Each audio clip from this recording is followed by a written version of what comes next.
Hello दोस्तों, नमस्कार। सुबह के 4:30 बज चुके हैं और आज है संडे, 13 तारीख है। आज हम जा रहे हैं हिमाचल प्रदेश के जिला कुल्लू के एक ऐसे दुर्गम क्षेत्र की यात्रा पर जिसके बारे में शायद ही बहुत से लोगों ने नहीं सुना होगा। लगभग 8 घंटे की यह पैदल यात्रा हमारी रहेगी और इस यात्रा के बारे में हम आगे की वीडियो में जानेंगे। तो चलिए दिनचर्या को शुरू कर लेते हैं और मिलते हैं थोड़ी देर के बाद। अभी मैं नहा चुका हूँ और मैंने अपना बैग पैक कर लिया है, जो आप यहाँ देख सकते हैं। तो अभी टाइम हो चुके हैं 5:20 और मैं इंतज़ार कर रहा हूँ अपने दोस्तों की कॉल का कि जैसे ही उनकी कॉल आएगी और मैं जल्दी से आगे यात्रा के लिए चल पड़ूँगा। अभी मैंने अपनी यात्रा के लिए नॉर्मल सी तैयारी कर ली है। बैग में थोड़े से गर्म कपड़े और कुछ एक बिस्किट इत्यादि रख लिए हैं ताकि यात्रा में वो काम आएगी। और कुछ आवश्यक जो डेली यूज़ के लिए आवश्यक वस्तुएं हैं उन्हें भी हमने बैग में मैंने रख लिया है। तो थोड़ी देर में अभी हम यहाँ से निकलने वाले हैं। तो बने रहिए हमारे साथ और हमारे इस ब्लॉग को ज़रूर देखें और इससे आपको जानकारी तो मिलेगी ही और साथ ही साथ आपको एक प्राकृतिक जो रोमांच है उसका भी आनंद मिलेगा। तो मिलते हैं थोड़ी देर के बाद। तो आज हम सभी जा रहे हैं ग्रेट हिमालयन नेशनल पार्क की गोद में बसे हुए जिला कुल्लू ही नहीं बल्कि हिमाचल प्रदेश के सबसे रिमोटेस्ट विलेज शाक्टी मरौर, जिसके पीछे कोई भी मानव जाति निवास नहीं करती, अंतिम छोर पर बसे हुए एक ऐसे गांव की यात्रा के लिए जिसका नाम है शाक्टी मरौर और संगवार। यह ग्रेट हिमालयन नेशनल पार्क के अंतिम छोर पर कोने में बसे हुए प्राचीन पद्धति से बने हुए गांव हैं, जहां की लंबी पैदल यात्रा तय करते हुए हम जहां पहुंचेंगे और वहां जाकर वहां के आराध्य देव के दर्शन करेंगे। तो अभी हम सैंज घाटी से होते हुए निहारनी नामक स्टेशन पर पहुंच चुके हैं और यह हमारा रोड से व्हीकल के माध्यम से यहाँ तक की यात्रा रहेगी और इसके बाद हमें पैदल चलना है। और आगे का जो सफ़र आप यहाँ बोर्ड पर देख रहे हैं, यह सबसे दूर का जो सफ़र है वो ढेल जगह है जो 26 किलोमीटर की रहेगी। और इससे पहले सबसे पहले हमें बाह गांव पड़ेगा जो 2 किलोमीटर के लगभग रहेगा। उसके बाद चिंगा गांव 3 किलोमीटर है और लपाह फिर 8 किलोमीटर है। और उसके बाद शाक्टी जो 14 किलोमीटर के लगभग का पैदल ट्रैक रहेगा। और उसके बाद मरौर जो वहाँ से 6 किलोमीटर आगे 20 किलोमीटर के लगभग जिसकी दूरी रहेगी। और फिर वहीं से ही हमारा जो मेन हमारा अंतिम पड़ाव होगा वो शाक्टी में होगा। और यह बीच में जहाँ से आपको डाइवर्शन दिखाई देंगे वहाँ से मझान विलेज के लिए 4 किलोमीटर का सफ़र रहेगा, सैंज रोपा के लिए 8 किलोमीटर का सफ़र रहेगा और इस प्रकार से बाह से लपाह के लिए 6 किलोमीटर का यह सफ़र रहेगा। ये आप देख पा रहे हैं। तो हमने यात्रा पैदल शुरू कर दी है और सामने आप देख रहे हैं ग्रेट हिमालयन नेशनल पार्क की वह विशालकाय परिधि, जहाँ पे घने जंगल आपको दिखाई दे रहे हैं। निहारने के बाद हमें पहला साइन बोर्ड मिलता है जो हमें बताता है कि यहाँ से मझान विलेज 4 किलोमीटर दूर है और लपाह यहाँ से 6 किलोमीटर दूर है और यहाँ से साई रोपा भी 8 किलोमीटर दूर है। और इस साइन बोर्ड से हमें किस तरफ जाना है इस बात का जानकारी मिलती है, यह बहुत अच्छी बात है। और अभी हम पहुँच चुके हैं वाह गाँव में और यह पुरानी पद्धति से बना हुआ गाँव है और यह गाड़ा पारली पंचायत के अंतर्गत आता है। इस गांव में बेमुश्किल से 15 से 20 घर हैं और यहाँ छोटी छोटी दुकानें होने के संकेत जो यहाँ पे घरों के नीचे बने हुए शटरनुमा लकड़ी के दरवाज़ों से पता चलता है। और यह Gada Parli panchayat Great Himalayan National Park के अंतर्गत ही आती है। भारत का यह एक राष्ट्रीय उद्यान है जो हिमाचल प्रदेश राज्य के कुल्लू के बंजार उपमंडल विभाग में स्थित है। पार्क की स्थापना 1984 में हुई थी और यह 1171 वर्ग किलोमीटर के क्षेत्र में फैला हुआ है। पार्क के भीतर की जो ऊंचाई है वह 1500 से 6000 मीटर के बीच की है और ग्रेट हिमालयन नेशनल पार्क में कई वनस्पतियां और लगभग 375 से अधिक जीव जंतु प्रजातियां पाई जाती है, जिनमें लगभग 31 स्तनधारी, 181 पक्षी और 3 सरीसृप, 9 उभयचर, 11 एनेलिड, 17 मोलस्क और 127 प्रकार के कीड़े शामिल हैं। वे वन्य जीव संरक्षण अधिनियम 1972 के सख्त दिशा निर्देशों के तहत संरक्षित है और इसलिए किसी भी प्रकार के शिकार की यहाँ पर अनुमति नहीं है। ग्रेट हिमालयन नेशनल पार्क के नियमों के अनुसार यहाँ पर विचरण करना पड़ता है और उसी के अकॉर्डिंग आप लोग यहाँ भ्रमण कर सकते हैं। और यदि आप ग्रेट हिमालयन नेशनल पार्क के नियमों की अवहेलना करते हैं तो आपके खिलाफ कार्रवाई भी की जा सकती है। तो यह ग्रेट हिमालयन नेशनल पार्क जो है हमारा यहाँ पर बंजार सब डिवीज़न के अंतर्गत आता है, जो कि जिला कुल्लू के अंतर्गत पड़ता है और हिमाचल प्रदेश के दूर दराज के क्षेत्रों में से एक है। यह हमारा राष्ट्रीय उद्यान है। यहाँ पे आप देख पा रहे हैं अभी हमारी पैदल यात्रा शुरू हो चुकी है और हम पैदल रास्ते से होते हुए निहारनी से जो जहाँ पर हमने गाड़ी अपनी पार्क की है वहाँ से होते हुए, पैदल ट्रैक से होते हुए और ये हाथों द्वारा बनाए गए इन लकड़ी के छोटी छोटी पुलियों से पार करते हुए हम ऊबड़ खाबड़ पथरीले रास्तों से होते हुए आगे बढ़ते जा रहे हैं। और यहाँ यह जो छोटी नदी आपको दिखाई दे रही है यह हमारे ग्लेशियर हैं, बर्फ़ की पहाड़ियाँ हैं, उनसे बनने वाली यह नदी है। और ऐसी 4 प्रकार की नदियाँ हमारी यहाँ इस ग्रेट हिमालयन नेशनल पार्क से निकलती है। ग्रेट हिमालयन नेशनल पार्क पश्चिमी हिमालय के बीच में स्थित है और इस पार्क के भीतर यात्रा करने के लिए केवल पगडंडियाँ हैं।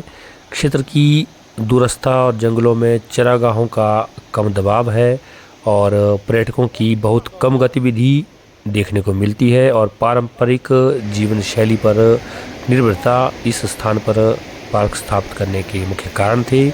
और ग्रेट हिमालयन नेशनल पार्क को अब विश्व धरोहर स्थल के एक भाग के रूप में सूचीबद्ध भी किया गया है। यहाँ 4 नदियाँ तीर्थन, सैंज, जीवनाल और पार्वती पार्क से ही निकलती है, जो पिघलते ग्लेशियरों और मानसून की बारिश से भर जाती है। ग्रेट हिमालयन नेशनल पार्क के लिए सीमाओं का चिन्हांकन इस तरह से किया गया था कि तीर्थन, सैंज, जीवनाल घाटियों के पूरे 620 वर्ग किलोमीटर में कोई भी मानव निवास नहीं करता था सिवाय 3 गांवों के, संगवार, शक्ति और मरौड़। कुल मिला के यहाँ की जनसंख्या 120 से 150 के बीच थी और ये तीनों सैंज घाटी में है। क्योंकि यह जो साथ में लगती हुई नदी है यह रक्तिस और ग्लेशियर तक पैदल यात्रा करते हुए हमारे साथ साथ चलेगी और अनेक जंगल, पहाड़, पर्वत लांघते हुए हम आगे बढ़ते चलेंगे। और अभी सुबह के लगभग 8-9 बजे का समय हो चुका है और हम पैदल चले हुए हैं और हमारे सामने आप यह देख रहे हैं इस प्रकार के रास्ते हैं। रास्ता अधिक पथरीला नहीं है परंतु साथ साथ में बहती हुई यह नदी, पहाड़ियाँ, हरे भरे जंगल, इनको देख करके और साथ में ठंडी ठंडी हवा जो चल रही है इससे हमारा जो चलने का उत्साह जो है दोगुना होता जा रहा है। और जैसे जैसे हम आगे बढ़ते जा रहे हैं आप यह देख पा रहे हैं साथ में जंगल, पगडंडियाँ, रास्तों को लांघते हुए नदी के साथ साथ किनारे किनारे से हम आगे बढ़ते जा रहे हैं और थोड़ी थोड़ी चढ़ाई और थोड़ा सा पैदल प्लेन जो रास्ता है हमारा, हम इसकी ओर बढ़ते जा रहे हैं। अभी हम पहुंच चुके हैं एक स्थान की ओर। इस जगह का नाम है डेंगा और यहाँ पर हम थोड़ा सा चाय पानी इत्यादि करेंगे जो हम अपने साथ लेकर के आए थे। और यह डेंगा जो स्थान है, इस स्थान पर पहले एक पुल हुआ करता था, अभी पिछले वर्ष की बाढ़ में वह पुल बह चुका है और उसके बाद से यहाँ पर हाथ से निर्मित एक छोटी सी पुलिया का निर्माण किया गया है और इसी के माध्यम से हम यहाँ पर आए। थोड़े 2 घंटे के लगभग सफ़र के बाद हम यहाँ पहुँचे हैं और यहाँ पर पहुँचकर हम लोगों ने थोड़ी देर विश्राम किया और विश्राम करने के बाद हमने थोड़ी सी फोटोग्राफी वगैरह की और चाय पान वगैरह करके फिर उसके बाद हम यहाँ से आगे चलेंगे।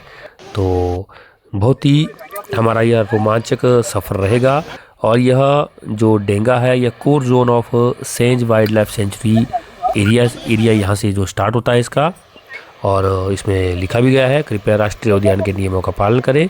तो अभी हम पहुंच चुके हैं डेंगा और अब सुनते हैं आगे श्री संदीप सर जी हमारे साथ हैं, इनसे थोड़ी जानकारी लेंगे।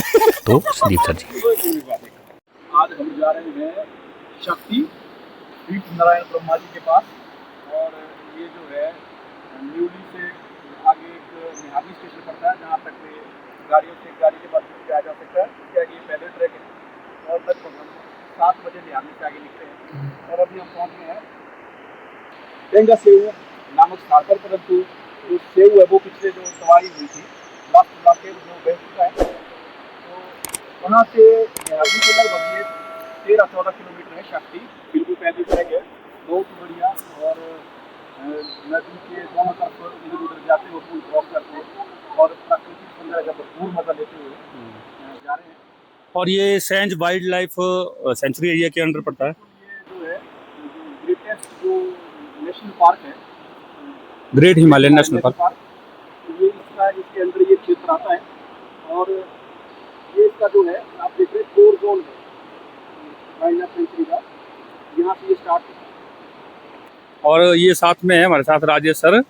अब इनसे सुनते हैं कि क्योंकि ये पहले भी जा चुके हैं। तो सर आप तो पहले भी गए हैं इस यात्रा में, ऊपर जो हमारा स्टेशन है लास्ट डेस्टिनेशन है, तो कैसा यह सफर रहेगा हमारा और आगे क्या क्या देखने को मिलेगा और आज विशेष दिन क्या है कि क्यों जा रहे हैं आप? आज जो शक्ति मरोड़ जो है ग्रेट हिमालयन नेशनल पार्क के गोद में बसा हुआ एक गांव शक्ति, और वहाँ पर जो बिट्ठू नारायण ब्रह्मा ऋषि जो देवता जी है उनकी आज एक स्पेशल तिथि होती है, देवता का स्त्राड़ा है, उसमें हम देवते के दर्शनार्थ हेतु जा रहे हैं। और प्राकृतिक सुंदरता को निहारते हुए, ग्रेट हिमालयन नेशनल पार्क की वादियों को निहारते हुए हमें लगभग 4 से 5 घंटे में हम शक्ति पहुँचेंगे और वहाँ पर देवता जी के दर्शन करके उनके आशीर्वाद लेने के बाद वहाँ पर हो सकता है स्टे भी हो और हम वापस भी आ सकते हैं। साइन बोर्ड लगे हुए हैं। अभी हम डेंगा से आगे बढ़ चुके हैं और यहाँ पे साइन बोर्ड आप देख रहे हैं। यहाँ से मजाहन जो है लगभग 5 किलोमीटर की दूरी पर है और शक्ति जो स्थान है जहाँ पर हम जा रहे हैं वह लगभग 8 किलोमीटर की दूरी पर है। और यहाँ great Himalayan National park Sainj wild life sanctuary area के अंतर्गत पड़ता है और इसमें जगह जगह इंस्ट्रक्शन भी दी गई है। और ये बहुत अच्छी बात है कि जंगलों के बीच में यदि आपको 2 राहें जब मिलते हैं तो आपके लिए मुश्किल हो जाता है कि आप सही रास्ते का चयन कैसे करें, परंतु यहाँ पे ये जो साइन बोर्ड लगे हुए हैं इससे हमें इस रास्ते पर अपने गंतव्य को ढूंढने में किसी प्रकार की परेशानी नहीं हुई और हम बड़े जोशीले अंदाज के साथ आनंद के साथ आगे बढ़ते जा रहे हैं। और अभी हम एक पहाड़ी छोटी सी लांघने के बाद यहाँ पे थोड़ी देर विश्राम करने के लिए बैठे हैं और सामने देखिए किस दूर पहाड़ी से हम यहाँ पहुँचे हैं और 2 से ढाई घंटे का सफ़र लगभग हमारा अभी तक बीत चुका है। और हमारे साथ साथ ये जो श्रद्धालु हैं ये आ रहे हैं, ये आप देख पा रहे हैं पीछे से, क्योंकि आज एक विशेष तिथि है जैसा कि राजेश सर ने बताया था और जिस तिथि के कारण लोग यहाँ पे आपको देखने को मिलेंगे। और अन्यथा यह पहाड़ियाँ हमेशा सुनसान रहती है, यहाँ लोगों की आवाजाही बहुत ही कम रहती है। यह निहारनी से लगभग हमारा जो सफ़र है 4 से 5 किलोमीटर का पूरा हो चुका है और हम आगे शक्ति की ओर बढ़ते जा रहे हैं। यहाँ थोड़ी देर बैठने के बाद हम लोगों ने फ़ोटोग्राफी की, जलपान इत्यादि किया।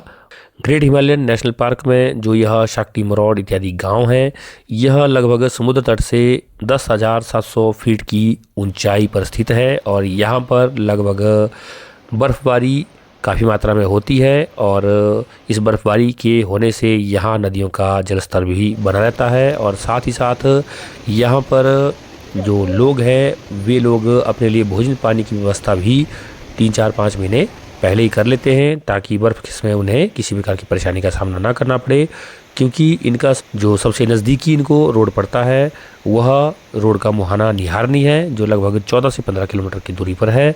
इसलिए यहाँ के लोगों को बहुत सारी कठिनाइयों का सामना करना पड़ता है। सरकारें चाहे जैसे भी दावा करें, यहाँ के लोग अभी भी बिजली, पानी और सड़क जैसी मूलभूत सुविधाओं से वंचित है और सड़क और बिजली से तो इन लोगों का दूर दूर तक कोई नाता नहीं है और यहाँ पे व्यक्ति आकर के मानो देश दुनिया से पूरी तरह से कट जाता है। इसके बारे में सरकार को ज़रूर सोचना चाहिए और लोगों को इनकी समस्याओं का हल करना चाहिए। यहाँ से लगभग हमारी यात्रा आधी हो चुकी है। यहाँ भी छोटी छोटी पुलियाँ हैं और इन पुलियों से गुजरते हुए हम लोग इन नदी नालों को पार करते जा रहे हैं। और किस तरह से मुश्किल से लोगों ने इन पुलियों का निर्माण किया होगा, यह इन पुलियों के नीचे लगे हुए बड़े बड़े पेड़ों को देख करके प्रतीत होता है। यहाँ पे एक छोटा सा जो नाला है जो एक हल्के से झरने का निर्माण करता जा रहा है, यह बड़ा सुंदर लग रहा है। यहाँ पे हमने थोड़े से छायाचित्र फोटो इत्यादि खींचे और फिर हम आगे की यात्रा की ओर बढ़ते चले। आगे बढ़ते हुए अनेक पहाड़ियाँ पर्वत लांघते हुए हम आगे बढ़ते जा रहे हैं। और क्योंकि हमारे साथ जो साथी हैं वो पहले भी इस गांव में 1-2 बार जा चुके हैं, तो हमें यहाँ इस गांव तक शाक्टी मरौड़ तक पहुँचने में किसी प्रकार की समस्या का ज़्यादा सामना नहीं करना पड़ रहा है। यहाँ पर इन जंगलों में अनेक प्रकार के जानवर मिलते हैं, जिनमें नीली भीड़, आइबैक्स, भूरा भालू, हिमालयन थार, अनेक प्रकार के जानवर यहाँ मिलते हैं। और साथ कर यहाँ पर ओक के वन पाए जाते हैं और जिससे यह वन बहुत ही घना वन है। और यहाँ पे बान के वृक्ष भी पाए जाते हैं, थोड़े देवदार के वृक्ष भी हैं और अनेक प्रकार की वनस्पतियों से युक्त यह हमारा ग्रेट हिमालयन नेशनल पार्क है। अभी हम पहुँचे हैं शिगोड़ा या शंगवार विलेज में और साथ में बहती हुई यह नदी आप देख पा रहे हैं। 11 बजे का टाइम हो चुका है और हमें लगभग 4 घंटे पैदल चलते हुए हो गए हैं शाक्टी मरौड़ के लिए। यह रास्ता जहाँ पे देव शाक्टी ब्रह्माण्य नारायण जी के दर्शन करेंगे। बहुत ही खूबसूरत वादियाँ, यहाँ ऊंचे ऊंचे ये पर्वत जो आप देख पा रहे हैं, जहाँ देवदार के वृक्ष, साथ में पान के वृक्ष और रईतोस के ये जो वृक्ष हैं, खूबसूरत सी वादी। हाँ,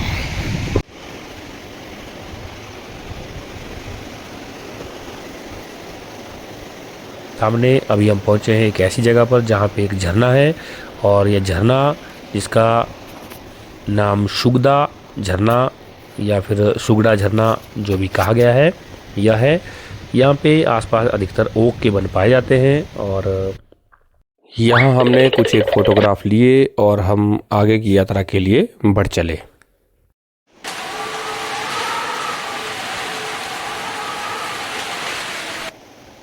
सामने बड़े बड़े पहाड़ पर्वत और ये जंगल आप देख पा रहे हैं। यह ग्रेट हिमालयन नेशनल पार्क है और इसमें अनेक प्रकार की घास के मैदान, जड़ी बूटियाँ और बहुत कुछ यहाँ पर आपको देखने को मिलेगा। साथ साथ में नदी बह रही है, ठंडी ठंडी हवा चली हुई है, हल्की सी चिलचिलाती धूप है और सभी आगे बढ़ते जा रहे हैं। इस तरह से खतरनाक रास्तों से गुजरते हुए आप यह देख पा रहे हैं। देखिए, अभी तक सभी एनर्जेटिक होकर आगे बढ़ते जा रहे हैं। अभी हम HP फॉरेस्ट डिपार्टमेंट जो ट्रैकर हट शाक्टी है वहाँ पहुँचे हैं और यहाँ पर फॉरेस्ट डिपार्टमेंट की ओर से एक रेस्ट हाउस बनाया गया है, ये आप सामने देख सकते हैं, जहाँ पे गार्ड इत्यादि रहते हैं और यहाँ पे इन वनों की रखवाली इत्यादि करते हैं। अभी हम लगभग शाक्टी से 2 किलोमीटर की दूरी पर है, जो आप यहाँ थोड़ी आगे से देखेंगे। और अभी ये सामने रेस्ट हाउस की कुछ एक बिल्डिंग्स है अभी हम और साथ में ये लगे हुए देवदार के छोटे छोटे पौधे। अभी सामने ये आप देख पा रहे हैं, इस सामने बिल्कुल बर्फ़ की पहाड़ी आपको दिखाई दे रही होगी, जहाँ से यह नदी निकलती हुई है और ये रक्तीसर है और इससे पीछे मरौड़ और इससे पीछे शाक्टी नाम की जगह पड़ती है। अभी हम देखेंगे कि हम लगभग शाक्टी से 1 से 1.5 किलोमीटर की दूरी पर हैं और लगभग आधे घंटे के सफ़र के बाद अब हम यहाँ पर पहुँचने वाले हैं। और बहुत ही ठंडी ठंडी हवा का यहाँ पर प्रवाह चल रहा है और ये देख सकते हैं आप सामने किस तरह से ये जो पत्थर है, नदी का दायरा है, यह बताता है कि यहाँ बरसात के समय कितना ज़्यादा मात्रा में पानी आता होगा। और हम पीछे बर्फ़ की पहाड़ी। इन गाँव में अभी तक बिजली की सुविधा नहीं है। यहाँ पर बिजली की सुविधा के लिए सरकार द्वारा सोलर पैनल उपलब्ध करवाए गए हैं और सौर ऊर्जा की सहायता से ही ये थोड़ी बहुत जो रोशनी है उसका उपयोग करते हैं और उसी के सहारे इनका जीवन यापन चलता रहता है। यहाँ के लोगों को मानसून और सर्दियों में गुजारा करना आसान नहीं है, क्योंकि लोगों को तंदूर का प्रयोग करना पड़ेगा, क्योंकि उसके बिना यहाँ पर जो ठंड जो पड़ती है उस ठंड में अपने जीवन को बचाना मुश्किल हो जाएगा। यहाँ के लोग देवी देवताओं को अधिक महत्व देते हैं और ग्रामीणों के जीवन के सभी पहलुओं के जो निर्णय होते हैं वो देवता पर आधारित होते हैं। और दरअसल जब पार्क यहाँ पर बनाया जा रहा था तो इन तीनों गांवों को सीमा के बाहर एक अलग जगह दी गई थी, क्योंकि राष्ट्रीय उद्यानों के अंदर बस्तियों को कभी भी अनुमति नहीं दी जाती। लेकिन इन लोगों का देवताओं में इतना दृढ़ विश्वास है कि ग्रामीणों ने सरकार को अपनी अटूट आस्था के बारे में बताया और बताया कि कैसे स्थानीय देवता पवित्र गांव को विस्थापित करने पर नाराज हो जाएंगे। और शक्ति और मरोड़ दोनों में भगवान ब्रह्मा ऋषि गुरु वशिष्ठ को समर्पित मंदिर है और इसके अलावा ग्रामीण प्राकृतिक तत्वों तथा वस्तुओं के आध्यात्मिक जीवन की भी यहाँ पूजा करते हैं। और यहाँ पे आप देख रहे हैं अभी हम पहुँच चुके हैं शाक्टी गांव के बिल्कुल ठीक नीचे, जहाँ पे किसी समय एक हरा भरा मैदान हुआ करता था और पिछले 1-1.5 साल पहले यहाँ पे एक भारी जल प्रलय आया था और उस जल प्रलय में यहाँ का मैदान, यहाँ जो बने हुए घर थे वे सारे बह गए थे। और ये सामने आप देख रहे हैं यह शाक्टी स्कूल है, जहाँ पे यहाँ के विद्यार्थी शिक्षा ग्रहण करते हैं। और साथ ही यह अब एक भव्य मंदिर बना हुआ है जो अभी 1-2 महीने इसको बने हुए हैं और इसकी अभी 3-4 दिन पहले प्रतिष्ठा थी और उसके बाद देवता यहाँ पे विराजमान होंगे। अभी हम मंदिर के ठीक नीचे पहुँच चुके हैं और सामने एक साइन बोर्ड लगा है और इस बोर्ड पर सूचना बोर्ड पर हमने सूचना पढ़ी कि यहाँ के इस मंदिर में प्रवेश करने के, यहाँ तक आने के, गांव में प्रवेश करने के क्या क्या नियम हैं।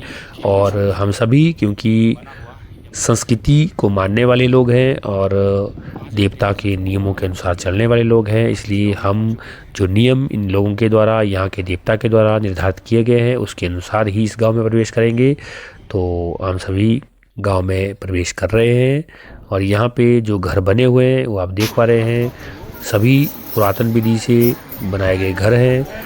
और अभी हम पहुँच चुके हैं देवता बिठ ब्रह्मा जी के दरबार में और यहाँ पे बहुत सारे लोग आप देख पा रहे हैं देवता के दर्शनों के लिए आए हुए हैं, क्योंकि आज विशेष तिथि है और इस दिन देवता के दर्शन के लिए लोग यहाँ पे दूर दराज से पहुँचते हैं। क्योंकि जिन लोगों की मान्यता देवता के प्रति होती है, श्रद्धा देवता के प्रति होती है, वे लोग यहाँ देवता के दर्शन के लिए दूर दराज से आते हैं। यह भगवान बिठ ब्रह्मा का मंदिर बना हुआ है जो लकड़ी की खूबसूरत नक्काशी के द्वारा बनाया गया है, ये आप देख पा रहे हैं। और साथ में देवताओं के जो भक्तगण हैं और देवलू जो यहाँ पे उपस्थित हैं और सामने यह मंदिर पर की गई खूबसूरत नक्काशी। और यह बहुत ही विशालकाय मंदिर जो अभी अभी हाल ही लोगों के प्रयत्नों के स्वरूप बना है और इसमें देवताओं के प्रति लोगों की जो गहरी आस्था है इसी का प्रतीक यह मंदिर है। यह भगवान बिट्ठू ब्रह्मा जी का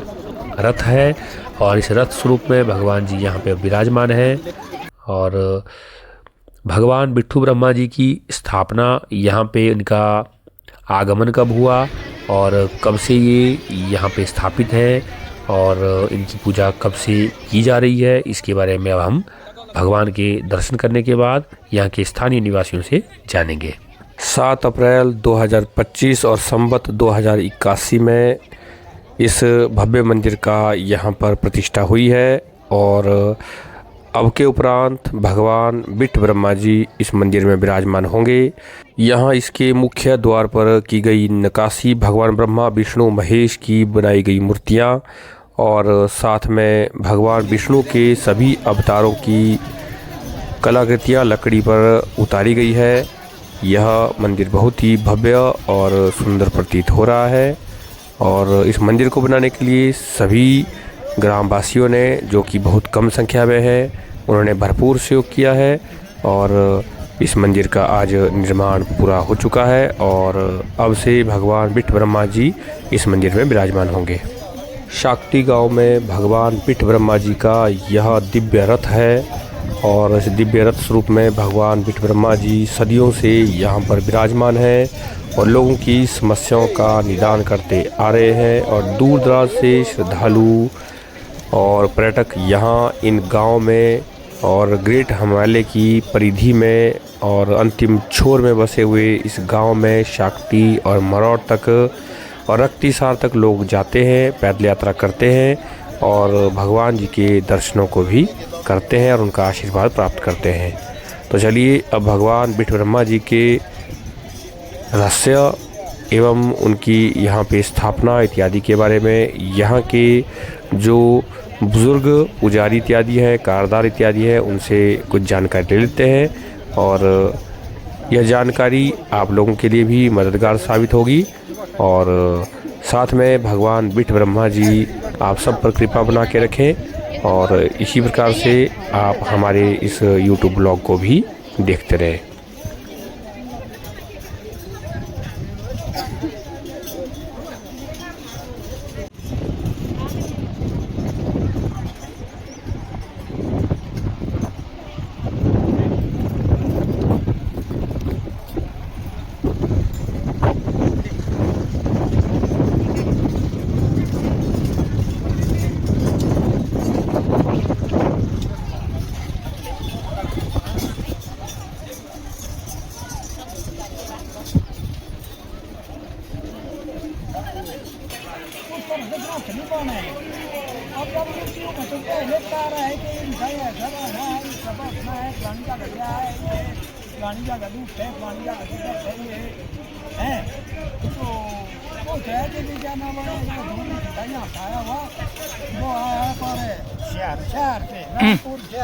हाँ जी। अच्छा, इसकी प्रथा सुनी है कि भाई ये आया गढ़ से गढ़ है पीछे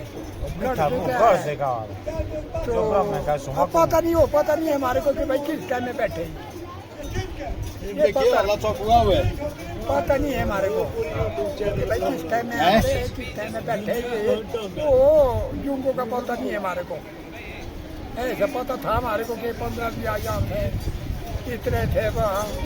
तो अब हम तो सब चीज़ों से पीछे है, ना रोड है ना कोई लाइट है, सारी चीज़ें तो अंधेरे में बैठे हैं। तो इसके बारे में कोई भी जनाबरी था इतना जानकार अभी तो हम लोग थे आए हुए तो 3000 प्लस थे लोग आए यहाँ। तो अब देखते कि चलती थी गाड़ी अब रोड से पीछे है, किसी तरह बीमार है, किसी तरह कुछ भी घटना है। सरकार से डिमांड तो करते होंगे आप?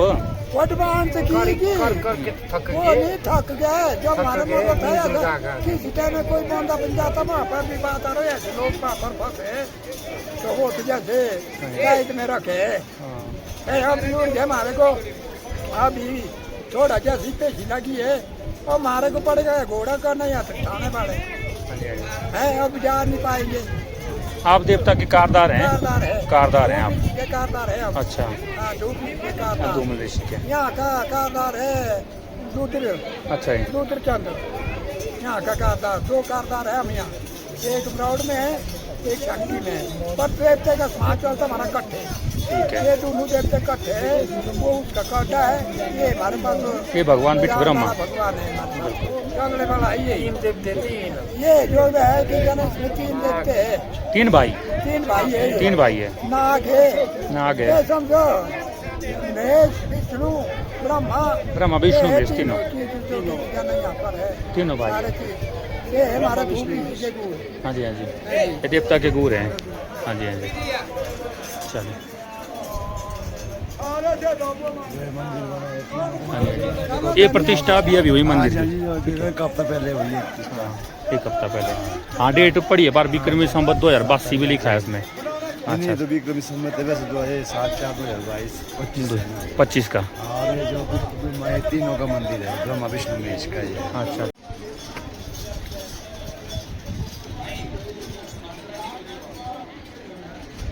अच्छा फिर जाएंगे यहाँ पर अपना कपड़ा लगाएंगे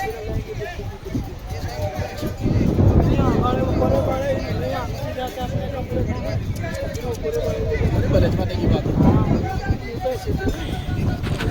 तो ये थे देवता के गूर और कारदार, जिन्होंने अपने देवता का गुणगान किया और देवता की उत्पत्ति रहस्य के बारे में प्रकाश डाला और साथ ही साथ यहाँ के लोगों की समस्या के बारे में भी अवगत करवाया।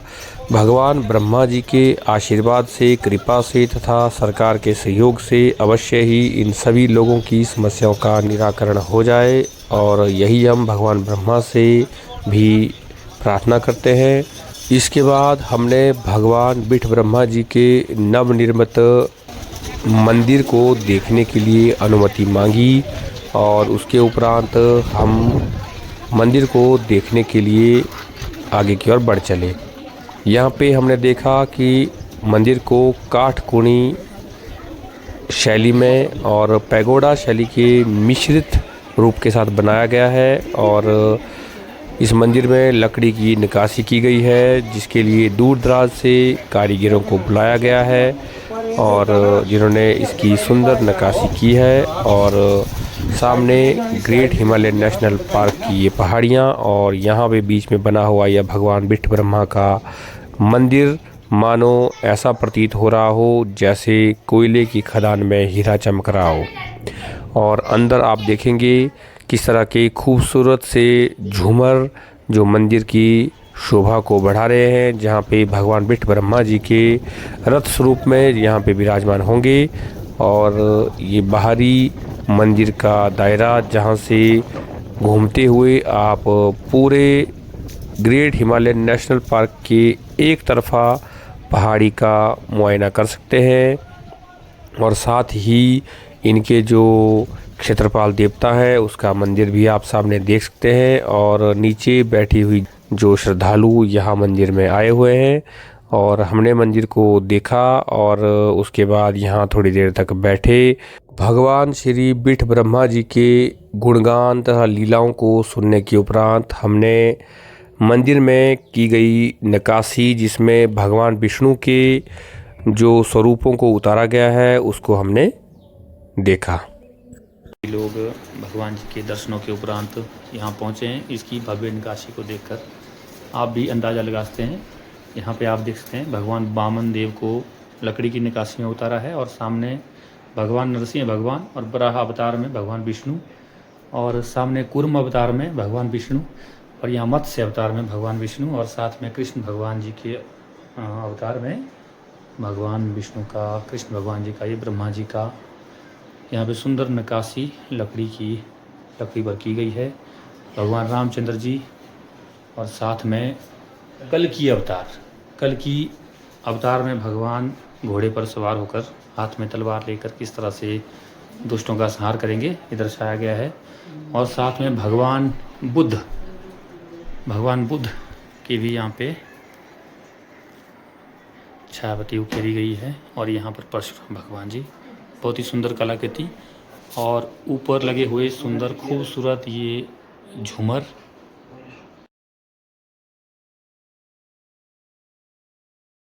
इसके बाद हमने कुछ एक छायाचित्रों के द्वारा यहाँ की स्मृतियों को कैमरे में कैद किया और उसके बाद हम सभी मंदिर से नीचे की ओर चल पड़े। नीचे जाकर हमें पुजारियों से जानकारी ली कि देवता कब जैसे भक्तों की प्रार्थनाओं को सुनेंगे, तो उनके अनुसार अभी समय लगेगा।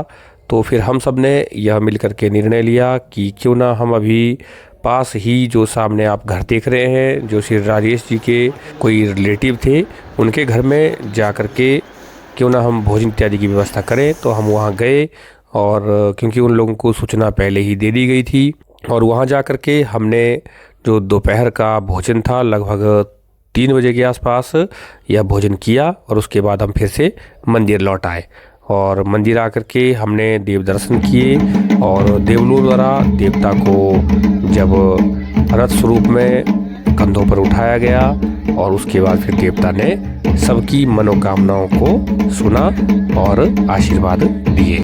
और हमने भी देवता का आशीर्वाद प्राप्त किया और फिर हम वहीं पर रात्रि के लिए ठहर गए। सुबह होते ही हम लोग अपनी वापसी के लिए तैयार हो गए और हम लोग इस गांव की, शाक्टी गांव की और भगवान बिट ब्रह्मा जी के आशीर्वाद को लेकर के वापस चल पड़े। और यह हमारा शाक्टी गांव का अनुभव बहुत ही रोमांचकारी, खूबसूरत और मस्तक पटल पर हमेशा बना रहने वाला रहेगा। और हम दोबारा से उसी रास्ते से होकर के जहाँ से हम पिछले दिन गए थे वहाँ से होकर के हम गुजरे और हमने दोबारा से कुछ एक यहाँ पे वीडियोग्राफी वगैरह करते हुए हम वापस लौटे। सामने आप देख रहे हैं कितना ही सुंदर यह झरना, जहाँ पे कोई नहीं जाता। यहाँ केवल देवता के कार्य के लिए जाया जाता है और उसके बाद खूब मौज मस्ती करते हुए और वापस लौटते हुए हम आए। और रास्ते में हम लोगों ने जो बुरांस के फूल थे वो निकाले और एक लिंगुड़ की सब्जी होती है उसको निकाला, ये आप सामने देख रहे हैं। और इस सब्जी को हमने निकाला और ये गर्म तासीर की सब्जी होती है जो थोड़े से जहाँ पे ठंडा एरिया होता है, पानी वाली जगह होती है, वहाँ पे यह सब्जी पाई जाती है। और यह ऑर्गेनिक सब्जी है बिना खाद की। तो यह सभी लोग इसको आजकल के महीने में निकालते हैं, खाते हैं और फिर हम वापसी यात्रा की ओर चल पड़े।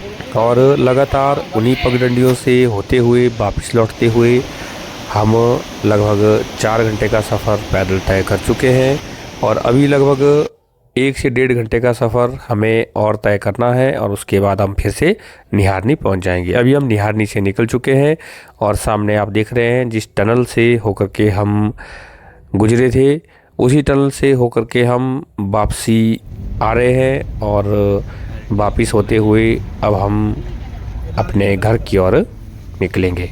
यदि आप भी ऐसी वादियों में घूमने के शौकीन हैं तो आपके लिए यह वीडियो मददगार साबित होगी। यदि कभी आप भी शाक्टी मरौड़, रक्तिसार जैसी जगह पर घूमने के लिए निकले तो आपको इस वीडियो के माध्यम से रास्ते का ज्ञान होगा और साथ ही साथ वहाँ पहुँचने पर आप लोग एक हमारी ही तरह आनंद की अनुभूति प्राप्त करेंगे। इसी प्रकार की वीडियो को देखने के लिए आप हमारे चैनल इजी ज्ञान को लाइक, शेयर, सब्सक्राइब जरूर करें। मिलते हैं किसी दूसरी वीडियो में, तब तक के लिए नमस्कार। आपका दिन शुभ हो, मंगल हो।